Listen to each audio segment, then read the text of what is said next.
Hello, and thank you again for joining me here on the channel. This past weekend I went to the Garden Ridge Train Show, San Antonio's oldest train show, if I remember correctly.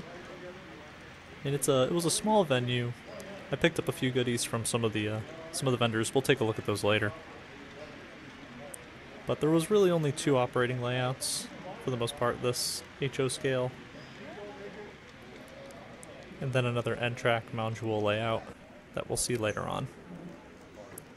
It was a smaller show. There was a little bit of everything. We had some LGB garden train stuff being sold, a whole corner dedicated to wooden Thomas the Tank Engine that the kids flocked to. Lots of N scale, good selection of HO scale and vintage, sort of blue box, Athearn blue box. I like this. The blue bonnet's represented by glitter in the fields. It's actually a nice touch.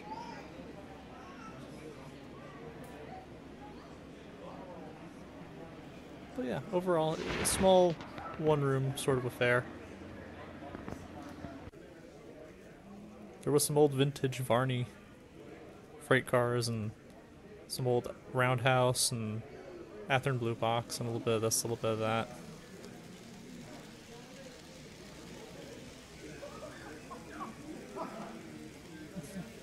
I will fully admit, seeing some of the N-scale stuff run almost makes me want to switch to N-scale, but I'm too invested in the sound, and I love the sound that I can get out of HO.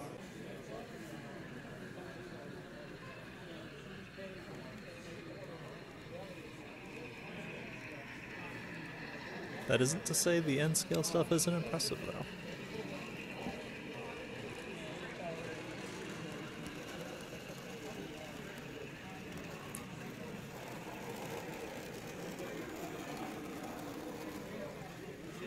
I loved the street scene, a lot of detail packed into it.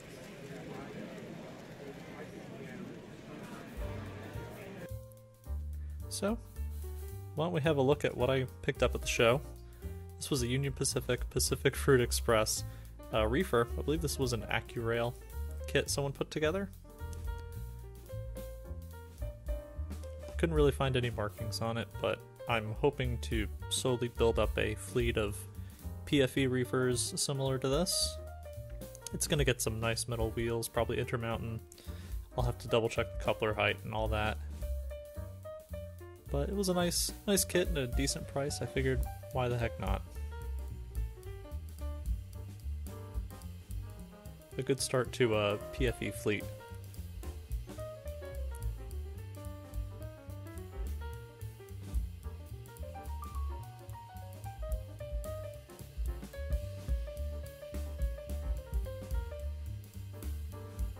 Next is this roundhouse hopper kit.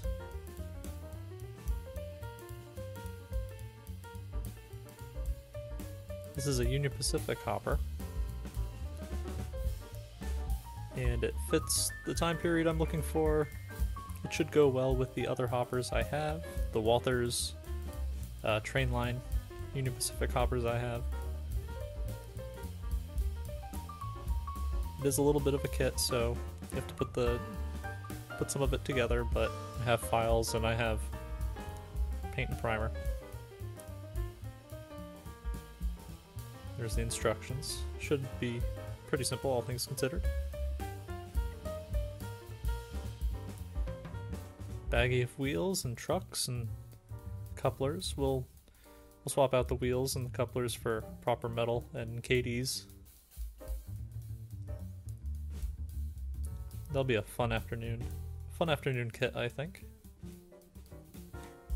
Part of the show was me looking for Union Pacific freight cars I could add to my fleet of freight. Next, I picked up some Intermountain metal wheels. These were actually picked up as a test for some International Hobby Corp passenger cars. I'm gonna see how they fit, how they roll, and yeah, we'll see how that goes. Next was some general supplies, some KD washers, a tap and drill set for 256 screws, and I wanted to try this 451 extended swing gearbox coupler set for those passenger cars. We'll see how that pans out. I might just go body mounted for those. Next was this Athearn Blue Box reefer car. It was only $10, so I figured, why not? It was in very good shape. The wheels will need to be swapped out, and I'm going to do something about that steel weight underneath.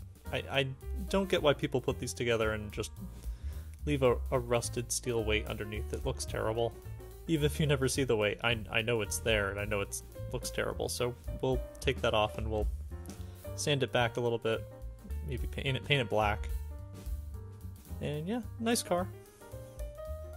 Next was this set of Hornby and Triang Pullman passenger cars.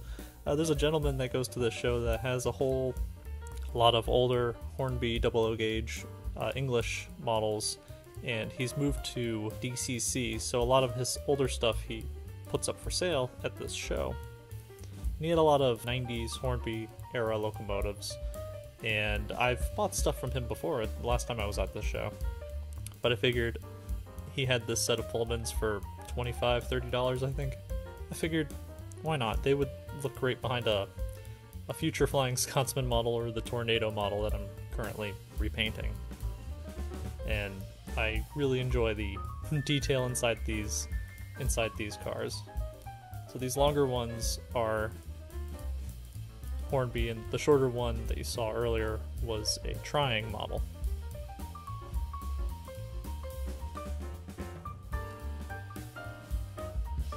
The molded on detail is a little crude, but for the most part, the interior detail I think makes up for it.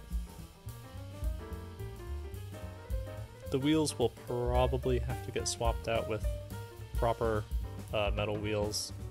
These have wheels with big flanges that sort of ride along the ties of my Code 83 track, and that's no good, so we'll have to swap those, but I believe Hornby makes available replacement wheels. I think these are 13 or 14 millimeter wheels, so it shouldn't be too hard to find replacements.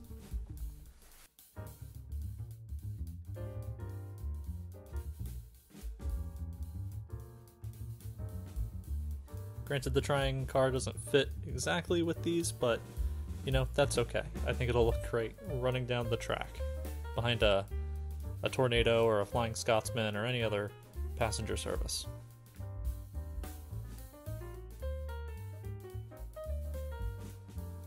There should be another train show at the beginning of April happening nearby that will have more operating layouts to show, and will hopefully have more good deals to find, and hopefully I'll have more to show.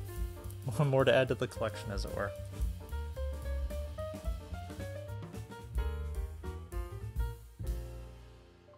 I want to thank you all for watching, and I hope you all have a wonderful week. And hopefully I'll see you on the next video. Please like and subscribe, and hopefully I'll have more content for you to see and enjoy. Thank you very much.